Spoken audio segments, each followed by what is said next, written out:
नमस्कार, मैं खुशी और आप देख रहे हैं ज़करिया 24 न्यूज। आइए नजर डालते हैं इस वक्त की बड़ी खबर पर। पुलिसकर्मी ने खुद को गोली मारकर आत्महत्या की। शहर के थाना सदर रामपुरा में उस समय हड़कंप मच गया जब एकाएक गोली चलने की आवाज आई। गोली चलने की आवाज सुनकर थाने का स्टाफ घटनास्थल की तरफ भागा। जब स्टाफ घटनास्थल पर पहुंचा तो देखा कि मालखाने के मुंशी सुखपाल सिंह खून से लथपथ पड़ा था। साथ ही कर्मचारी उसे उठाकर नजदीक के अस्पताल में लेकर गए, जहां चिकित्सकों ने उसे मृत घोषित कर दिया।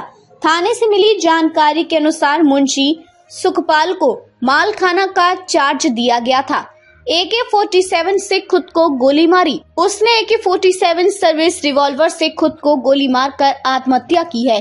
SSP अमरनीत कोंडल ने कहा कि पुलिस मामले की जांच कर रही है। जानकारी के अनुसार सुखपाल सिंह पिछले समय से थाना सदर रामपुरा में मालखाना का मुंशी था।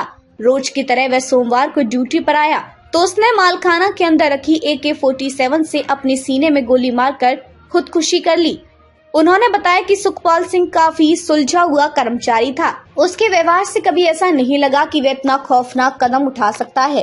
उन्होंने कहा कि पुलिस मामले की जांच कर रही है कि सुखपाल सिंह ने खुद को गोली क्यों मारी। अब तक के लिए बस इतना ही। फिर होगी आपसे मुलाकात ऐसी एक और खबर के साथ। तब तक के लिए नमस्कार और देखते रहिए ज़करिया 24 न्यूज।